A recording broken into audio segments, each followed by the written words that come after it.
Hi everyone, and welcome to the second stream in building a second brain that we're super excited to take everyone through. But before I just start, I'm just going to give my person that's working with me just to check the stream is sounding all right.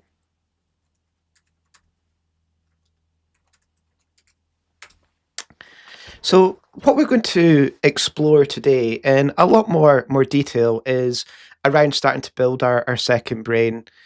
So just as a bit of a recap for last week, and what we started to explore was the second brain from a really high level a point of view, and really what problem it solves for both us as individuals, but also for us as organizations. And really what the core argument behind the second brain is that we consume this vast amount of knowledge every day. So we consume YouTube videos, PowerPoint decks, emails, meetings, and the majority of people that we work with and see don't make that actual content work for them. And in the age of AI, where this knowledge is becoming abundant, what we start to need to think about is how we can take that abundant knowledge and put it together into a way where we can start to form our own opinions and solve our own novel problems. And that's really what we are going to explore in a lot more detail today. So where we're going to start at, if we remember this diagram from last week, so basically where we kind of covered last week was we went into this stage to build the second brain and really explore why what the purpose of it is, and what and the reasons for needing it within the business, both from that individual perspective and from a business perspective. Today, what we're really going to focus on is the core language that typically second brains are built upon, but also the language that our language models typically use. And that could be for actually organizing the knowledge in this vault that we're going to speak about, this second brain. But next week, when we start to automate it and use things called skills, they also use this language. So if I would say there's one skill at the moment that I would suggest that people would start to learn, and when I've been doing my work with the MediaZoo team, with the finervision team, the thing that we've really worked on is getting Markdown skills into many people as possible. And the real reason behind this Markdown is it's like the most simple language. And what the kind of common theme that people come back to me with is it can be slightly intimidating for a start. But the thing that I would really kind of say, if you can use Microsoft Word, Microsoft PowerPoint, Notion, Monday.com, the actual syntax or the language and the semantics of how it works is much simpler than them. So when you can start to talk the language of the LLM and talk the language of the second brain, you can start to really kind of to solve really unique and new and novel problems with it. Next week, we're going to start to automate parts of it. So today's going to be quite manual. We're going to go through what Markdown is. We're going to go through what the syntax of Markdown is. We're going to go through how we can link Markdown and thoughts together. We're going to look through what this way we can index Markdown is and look through other things. But next week, we're going to look at how we can automate the second brain, how we can build it for an individual, maybe for a department. And then on the final week, we're going to look at is how do we grow it? How do we make sure that it becomes something that is not just static, but it becomes organic? And what I mean, so let's say that we've built a personal brain for ourselves, and let's say that I'm a tutor or I'm a learning instructor. I work in learning of some kind. And let's say that I've built my second brain for a course. So let's say I'm doing a course on second brains. So I've got my target audience, and I've got what the things we're going to cover in the courses, and I've got my brand kit for all my assets, and then I've got all my modules and curriculums. Well, let's say that there's a new module in second brains. What we can do is then add that to the second brain and swap an old module out. So what it really gives us is this way to kind of grow things organically, and that's what we're going to explore. But the core thing I want to keep coming back to in the streams is that as individuals, as businesses, we've got a huge amount of unstructured data across our businesses. We've got these PowerPoint decks that everyone reads. We've got mountains of emails, transcripts coming out our ears. And when we start to take that data, consolidate it, we can really start to make that data work for us.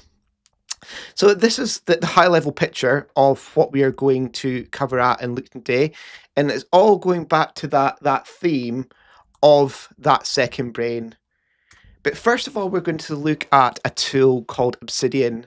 Now, no affiliation to Obsidian. So for personal use, Obsidian is a free tool, and it's a tool that we can use to edit Markdown. So in Microsoft, you can use Microsoft Word to edit docx. In PowerPoint, you can use PowerPoint to edit PPTX files and PPT files, etc. One of the really cool tools that you can use to edit Markdown, and when we get to it, it's the most simple format in the world that we can use, is this tool called Obsidian. But you could use the most simple editor that you would use every day. So even before Microsoft Word, when we had Notepad and we had text edit, Markdown is such a simple format that you can edit it with nearly anything that's got an editor. So first of all, we're just going to look at how do we install that, and where do we get it from, and then we'll start to make the volts work for this. Second of all, what we're going to then look at is we're going to look at what is a volt, and basically, just going to tell a little secret before we get started, is a volt is just a folder in files. So if you've got folders and files already in your computer, you can open that as a volt. And then basically Obsidian is just a way that you can edit these different documents.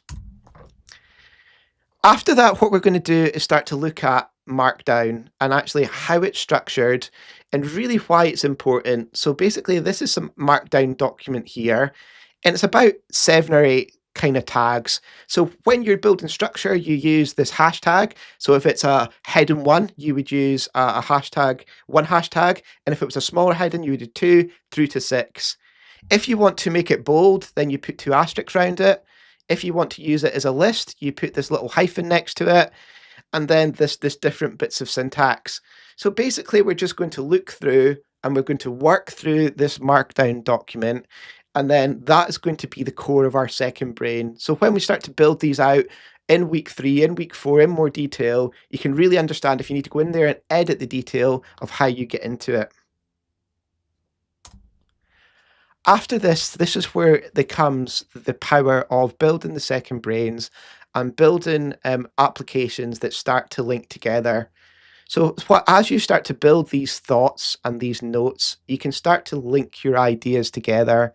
And what's really cool in Obsidian, it starts to give this abstract graph view that you can look at of how these ideas map together.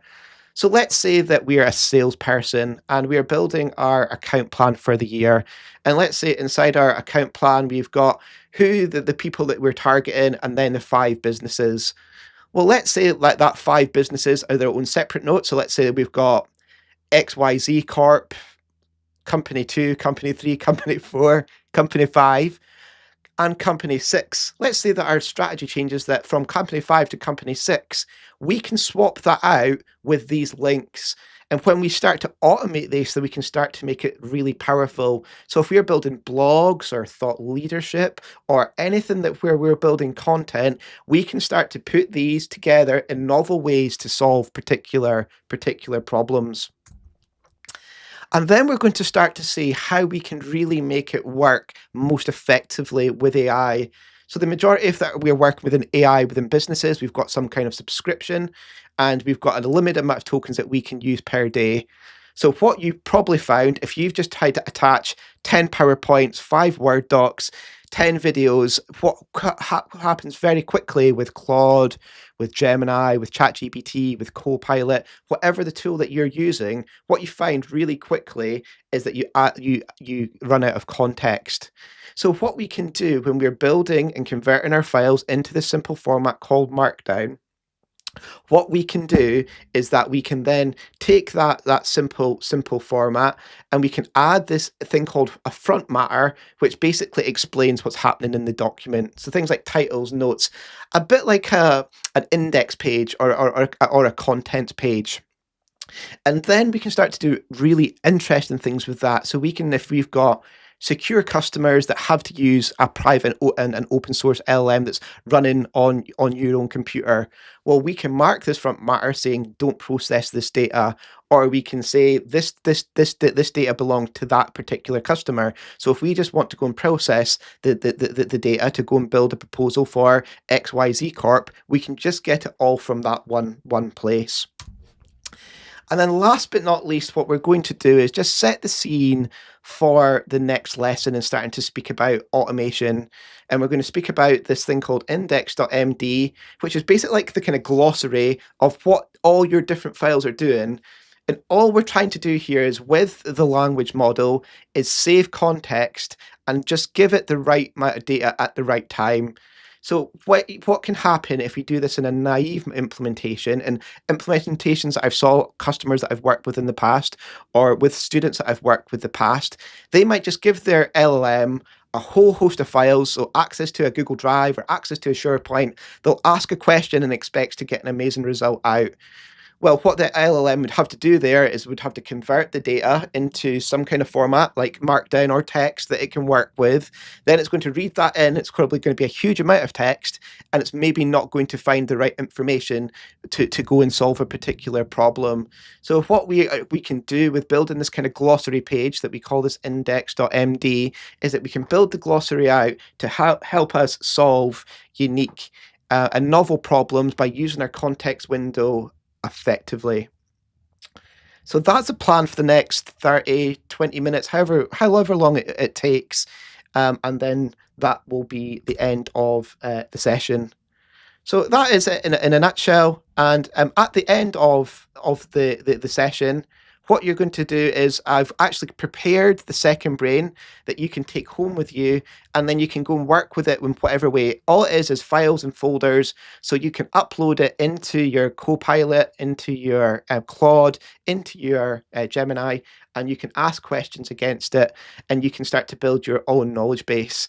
And like things that I'm using this for in a day-to-day, so like the main thing is around when I'm building content. That could be content for training. That could be content for thought leadership. That could be content for sales and marketing. That could be content for, well, whatever it is.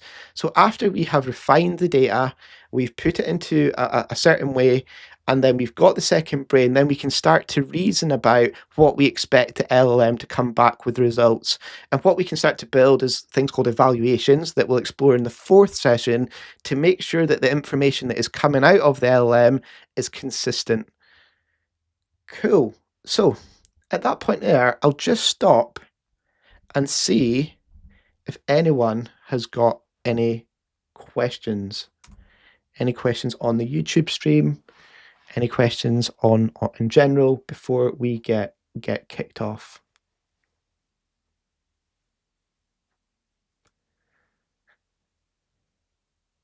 Cool. Just give it one more minute. Cool. So the first thing we're going to look at is installing Obsidian. As I said, no affiliation to this product. It's a product that I've been using for a very long time. The chap that kind of runs it, I think he goes by the name or handle on Twitter, Capano, is a really great guy. He's always given this kind of software away. It's not open source, but it's free to use for non-commercial uses, very cheap for commercial uses as well. And basically you can use this tool to build these second brains. So I've just been asked a question, and so the second brain can be used for any area of a business. So I'll just pick that up then before we kind of move on. So absolutely. So in our business, where we use the second brains is that we got them at organization level. So I work for a company called MediaZoo. We've got 3 sub-businesses. So we've got our MediaZoo business that tells stories and build videos. So we've got a second brain for that business. We have got our departmental second brains, so our sales second brain, our marketing second brain, our product second brain. We have got where customers are happy with it, project specific second brain, so for customer XYZ. And then for our individuals, we've got our individual second brains. So what you can use these as the organization level, the team level, the project level, and start to build it that way. So let's get into installing this Obsidian tool. So Obsidian is accessible at obsidian.md, and simple installer for either one of the platforms that you're going to be using. And it's got a great mobile app, and also this is basically it on the left hand side. And what's really cool about this is you can explore Obsidian interactively when we get to it. So here what we have got is we have got basically this is what the Markdown is here. And on the right hand side, we've got the graph view of what this does. And we're going to explore this throughout the session. But all we have to do is to click Get Obsidian for your platform, whatever one that you're using, and then go through the installer. Is as simple as that. And if you go to the pricing page, free without limits for users that are for non-commercial uses. So like today for this kind of individual second brain, and for commercial uses, £50. That's USD per user per year. So pretty attractive. They've got another number of products. They've got a way to kind of sync information in the cloud, and they've got a information for sharing content via like web page type thing.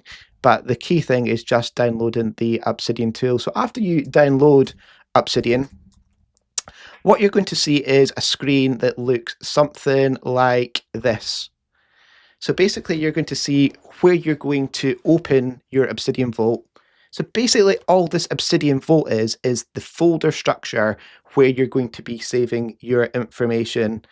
So you can either open a folder like I have done on the left hand side here, or you can create a new one. So that's just like creating a new folder on your desktop, like right clicking, new folder, naming the folder, and all it's going to add to that folder is some special Obsidian settings that you don't need to worry about. So all I done this afternoon was I created a new folder with all the information that I'm going to be doing in that stream, and I opened it. So I opened it as a vault, and then on the left hand side here, that is what you can see. You can see that is the Obsidian Vault. So when I was doing all my preparation today, I'd done it all in this Markdown file. So literally kind of when I was kind of building all of the assets that you saw today, I kind of went through this step by step. So I used the second brain to go and build everything out for me. So I asked it to go and build my emails that you probably received today if you are on the email campaign. I got it to build initial Obsidian stuff, the board that I kind of showed you before. And this is all just this simple format. And if I'm not going to cover every single feature of Obsidian, but some of the cool ones on it. So if we want to create a new file, it's this one up here, and they call a file a note. So it's linking these notes together. If you want to add a new folder, it's this button here. If you want to get into the different view of how things are linking together, it's on this right-hand view here.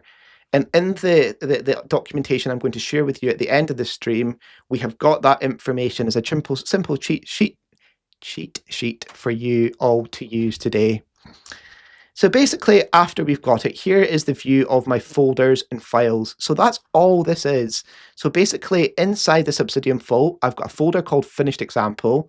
I've got one called My Second Brain Course. I've got one called Stream Admin for everything that I've done today. And just inside these, what I've got is this really simple files. These files are making up the second brain for this particular course. And one view that I'm going to just look at very briefly is this idea of this graph view. And we're going to explore this in a little bit more detail. But as we start to build our notes out, we can start to link them together, and we can start to think about how we're trying to solve a particular problem. So when I'm going to be building blogs, LinkedIn posts, and stuff like that, even if the LLM is going to do the pass for me, it's going to be using all the knowledge that I've curated and thought about in my second brain. It's going to use the rules that I want in my grammar. It's going to use my previous transcript. So for this transcript today, for example, I'm going to use that transcript and I'm going to use that for how I talk and how I explain things. And we use that to make it repeatable. So that's the kind of key thing that we are going to look over today. And just going back to our second brain. So the key things that I hope that we've just covered there is, first of all, is how to install Obsidian. Don't want to teach anyone to suck eggs, but really simple. Go to obsidian.md, download the file, extract it, run it. Second of all, create your first vault. So either from an open folder that you've already got, or to create a brand new one. So if I want to create one in desktop, all I would have created as a file called my second brain, and then opened it, and then I've got my brand new and shiny vault. So now we're going to go through our first few notes and start to speak about the syntax. And all I mean in the syntax is basically this here of like the meaning behind the language that is Markdown. And if you can just learn the small amount of commands here, you have learnt Markdown. So what I've got for us in our second brain is these simple labs that we're going to work down, and all these labs are written inside Markdown. So we're going to miss this properties bit for a little minute. We're going to come back to that later, but we're going to go through the kind of key basics of this Markdown language. So basically, we've got headings. So just to kind of tell the information architecture, how the information is structured, we've got this different headings. So exactly like how we use Microsoft Word, and we use 56 for a title, and we use 48 for a subtitle, etc., etc. Markdown has got that exact same concept. So they've got these 6 titles, so 1 being the biggest and 2 being the 6 being the smallest. Then we have got our bold. So anything we want to make in bold, we use this syntax here. So we use the kind of star symbol twice with bold in the middle. For anything we want to put in a bullet point, we just use that symbol there. And then anything we want to tag, we use the hashtag symbol. So if I just go and create a new note, and let's call this my first note. And let's say I want to create a header. So I want to keep the header for the document. So all I'm going to do is add a hashtag and call this my first note header. And then let's say inside here, we're going to have a smaller header. So let's say we're going to say have a heading 3. So we're going to say title. And then here we're going to have the body text. So this is my note for my live stream about second brains. Gosh, can't believe I typed that nearly right. So basically all that is the syntax of this Markdown language. So if we want to put a bold, it'd be asterisk, asterisk, asterisk, and then in the middle, whatever the bold, the thing that we want to put in this. So this is my bold text. And then the other ones, if we want to put a link, so if you put link 1, link 2. But if we're getting a little bit confused and thinking, John, you're telling me all these weird symbols, I've not looked at them before. What we've also got up here is we can access it this way. So if I want to create a new header, I can go up to the top, and I can go into format, I can create a new header 1 and call this test header. Or I can go into view, and if I wanted to create a format and I want to create a new bold, then I can say this. And then at the moment you're like, all right, John, I can see this, but it's all got this weird syntax here. I don't want to see these in my lovely documents. I don't want to see the hashtags, the 3 hashtags, the little hyphens, and the asterisks. So basically what you can convert between is reading mode and writing mode. So just write similar that you would do in other publishing software. So basically up here, you've got the kind of utility to flick between the two. So here now you can see that this is a header. And what's really cool, when we're structuring our documents, what we do is start to get hierarchy. So this top one, this kind of this hashtag header one, so everything goes inside that. And this one here is the second header one. So if we just go back to it and we have a look, it's a header number one. So anything that's going to be a child is actually going to it. So kind of think like Russian dolls as you build these out. And this comes really, really important. So if you're starting to build these kind of really complex things with AI, you can start to navigate the documents unbelievably quickly. So that's some of the key syntax for this second brain. So if we just kind of go back with it, the other idea that we've got is the idea of a tag. And a tag is basically like putting a searchable criteria over that. And all we have to do for a tag is a hashtag once again, but without a space between it. And what that allows us to do is make our documents indexable. So if I go back to this, my first note, and I wanted to add a tag to it, so all I'd have to do would say my first tag. And basically now, for anything that's tagged with my first tag, I can do a search over the top of that document. Now you might think, John, this is all really interesting. It seems like a lot of time to put files and folders together, but start to think about this is the language that LLMs are typically talking. So when you start to talk the similar language to them, you can start to do super interesting things with it. And that comes on to my next one. And that's around linking documents together. And this is when you start to think about how your brain works, and you've kind of got these neurons and you've got these links. And when you're starting to think about putting different ideas together, this is where Markdown really comes into its own. So basically what we can do is we can put these thoughts together and we can put them into these documents, and then we can start to link the documents together.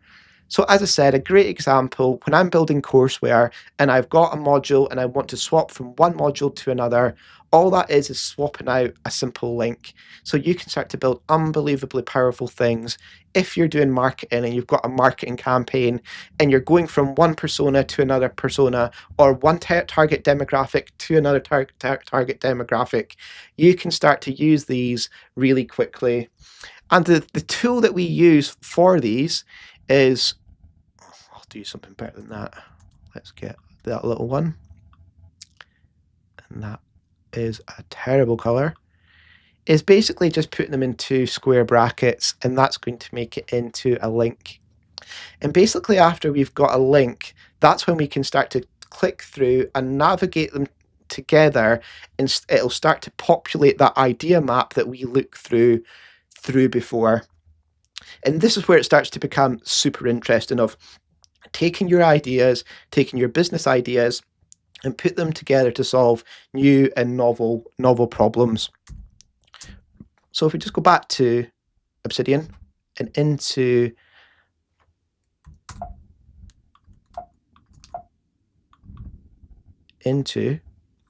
Lab 4, basically here is the example. So at the moment, I'm creating this lab, and inside this lab, I've got 3 example modules. I've got module number 1, which is why second brain. So that module is here. I've got module number 2, that is your first vault, and I've got module number 3 is that the handover. So if I just click at this, very simple, just Word documents at the moment, but basically all this. But let's say that I wanted to add to my lab module number 4. So we've got these 2 different modules here. We've got Markdown for technical people, and we've got Markdown for business people. So let's say that when we were building this lab 4 out, we wanted to add the module 4 to that. And it would just be as simple as adding a new bullet and then dragging in the module. So if we start to think about next week, when we start to automate that with AI, we can start to build this really amazing courses. If we're building apprenticeships, if we're building boot camps, if we're building short courses, long courses, what we can start to do is we can make our content truly dynamic. And then I can sit and explain to an LM. So I could say, Hi LLM, today we are going to be building a module, and I could be sitting looking at my second brain. In the module, I want to cover building a second brain. This second brain is for technical people, and the modules I want to use are number 1, number 2, number 4, and that's it. And I could go to the LLM, go and make it. It's going to go and get the Markdown, the videos, whatever assets that we've got stored, and it's going to build that module for me. So it becomes incredibly powerful, incredibly quickly. And the way to kind of build these is either you can drag them in, or what you can also do is just do hashtag and then put the name of the file in there. And if the file's not already there, it's going to create it for you. So if we say, for example, let's say we want to build module 9 graphics. And then when I click on this now, it's built that file for me. So once again, it can build these really compelling and these things that work together in a really cool way. And then last but not least, on these kind of links and how they work together, is in Obsidian it starts to give you this graph view of how your knowledge thinks together. So we've got Lab 4 here, and Lab 4 has got these different graphs on it. So if we go back and have a look for Lab 4, and you can see Lab 4 is linked to script, is linked to the module 5, Markdown for Business, and you can start to see the things that it's actually linked to. So when you're starting to put together your ideas, you can start to do it, as I said, in novel and unique ways. Covered quite a lot there over the last 10-15 minutes. So we've kind of looked through Markdown basics. We've looked through starting to link the ideas together. Any questions on any of that?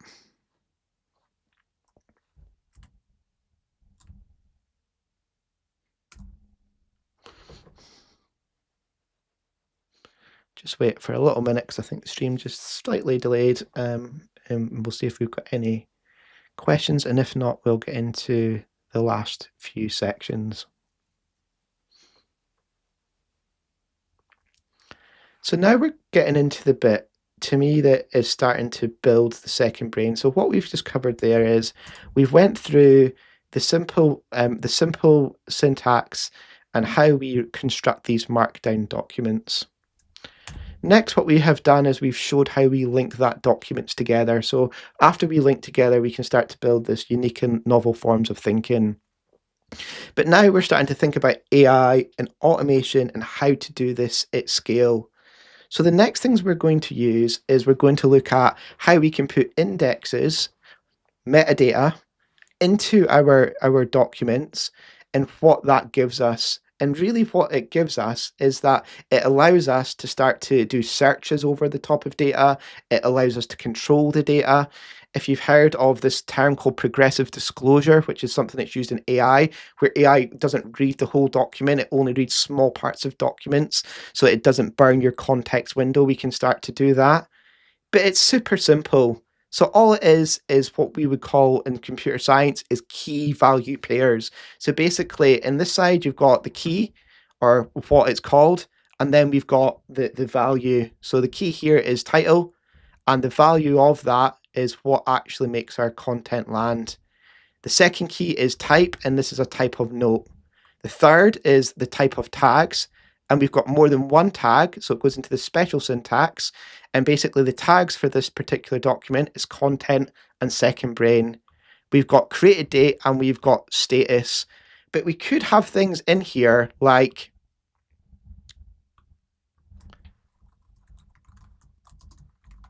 secure. So basically we could say if it was a secure email, that can only be processed by an LLM that's local to your machine. So for example, LLMs now are getting increasingly powerful on our machines. So if we've got a particular customer that is comfortable with processing data, but just not in the cloud, we could put that caveat and put that on top of it.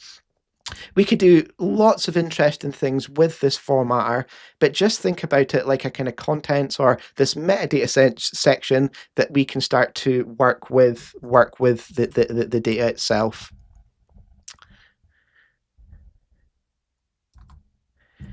So basically, how does this look? So it's got this 3 special little hashes, sorry, little for the life of me, I forgot what they've called, but these 3 little lines at the top and the bottom, and in between that, what we've got is our key value pairs, 3 small dashes.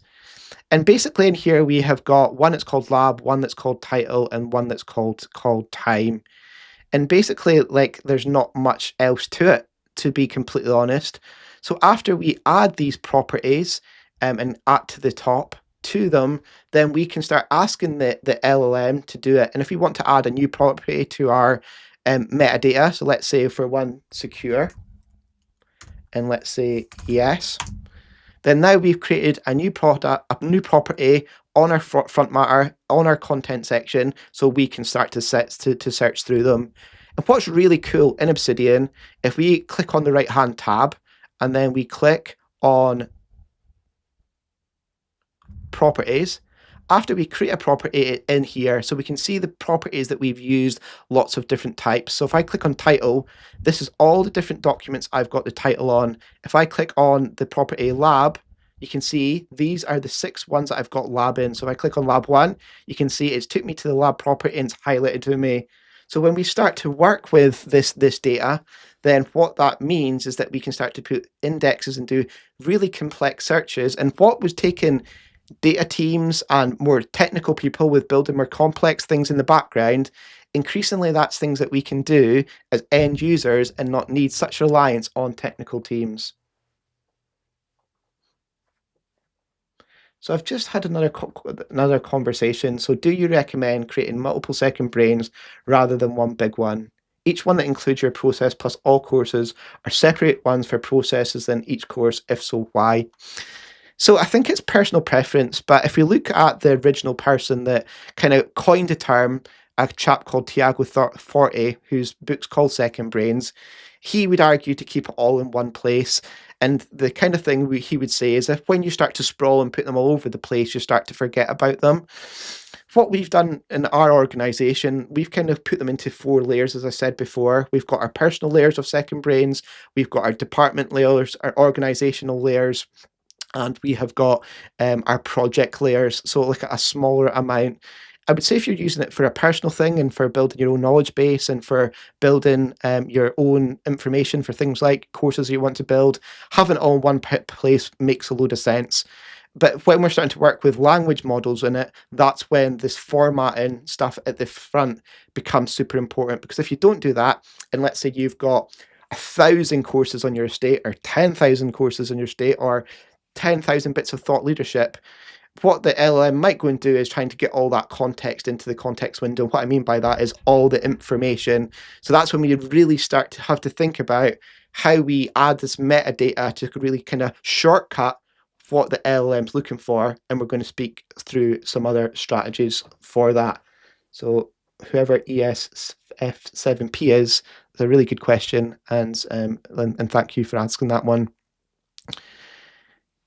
Cool. So that is the simplicity of this front matter, of this context page. And it really, what it's doing, it's making it searchable and it's adding this data. And when we start to go into automating it next week, there's going to be some really interesting things that we can start to do with it. And just starting to talk through next week and really going back to the question that is just came in. I just want to start to talk about starting to think about doing this more at scale. And I want to take through the particular problem that I think that a particular problem that can come across. So if you've built your second brain and you've got this very dense files and words, and they haven't got any front matter, the kind of content section, and they've not been architected in such a way where they can be looked over, then things can start going wrong. And one of the really great things is Google have just open sourced their framework around what they what they think best practices are for doing that. So if you just look at Second Brain Wiki's Google, I think it was about 2 weeks ago, is like, how can we start to do this more at scale? And the way that we kind of can do that is by building basically what I would call a glossary. So if you think about a glossary in a book, so having like an index page at the front that's saying, this particular thing does this, go to that section, for this, go to this section, for this, go to that section. And you just get the AI to go and read over that index document so it goes to the right place straight away instead of going to the wrong place. And basically, there's nothing special about doing an index. All you need to do is you need to create a root file and then you just put the information into it. So what we're going to look at next week is we're going to start to use AI to build that index file for us. So every time that we create a new file and we've got the front matter, we're going to go and read that front matter. We're going to put it into the index. So the AI just needs to go to one place to go and read when it's starting to do the building. So all the index is like a file like any other folder, and then we're just going to say what each document does. So we're going to say lab 1 was how to download Obsidian. Lab 2 was to set up our Vault. Lab 3 was the basics of Markdown. Lab 4 was around syntax and backlinking and links. Lab 5 was about front matter and indexing data. And then basically all that is going to be is like that glossary. So when we go to the AI, can you get me information about lab 3? It doesn't need to go and lead lab 1, lab 2, lab 4, and lab 5. It can just go to that index page and read that data for us. So if I just go out to number 6. And then you can start to see here is that we're starting to link to different notes. So if we've got open questions, we go to that particular note. If we've got evidence, then we go to that particular note. And this idea of progressive disclosure and just giving the LLM enough context to do its job is something that we'll be exploring a lot more in detail the next session and subsequent sessions. So another really great question, and hopefully I've just answered that there. Absolutely. So the whole purpose of this for ES F7P is guiding the LLM to go and read smaller amounts of really accurate data that's been created for it for a particular question instead of going and doing it. And up to the last 12 months, 18 months, there was a more technical pattern that was typically used for that. Called retrieval augmented generation.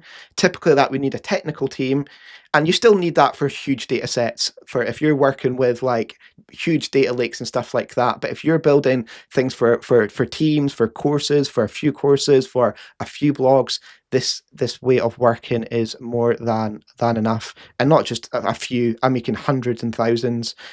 There's a chap called Andre Karpathy, who's one of the main thought leaders in the space, and this is the main way that he works with LLMs now. So he was originally ChatGPT and OpenAI on the board, went to Tesla, was one of the key founders behind Tesla AI.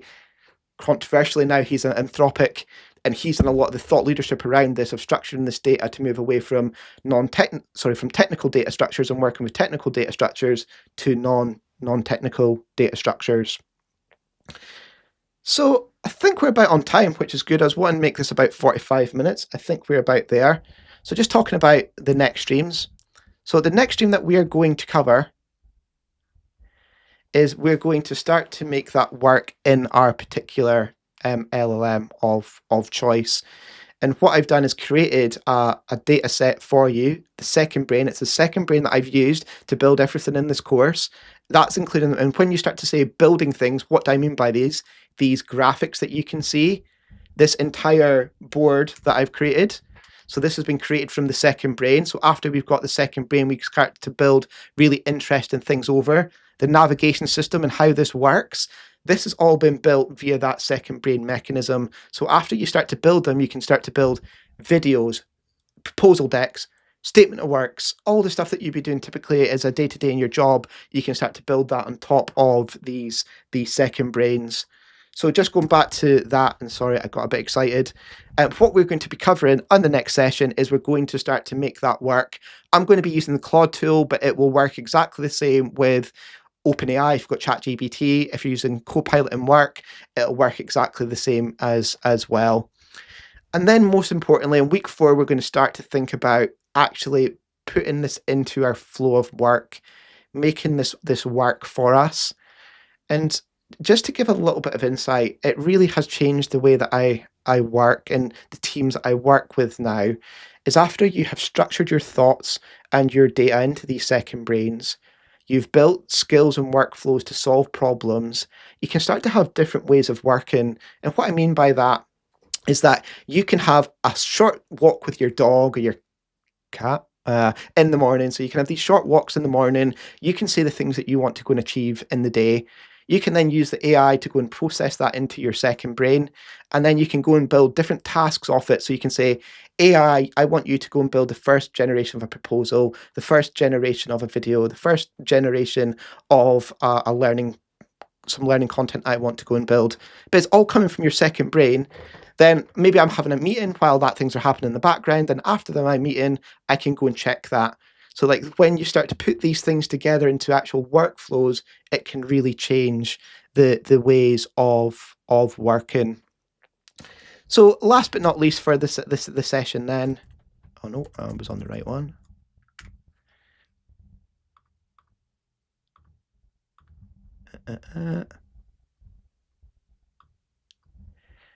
If you follow this link, github.com, MediaZoo Group/second-brain, this will take you to this place called GitHub. Now, this might look a little bit scary for those of you not done before.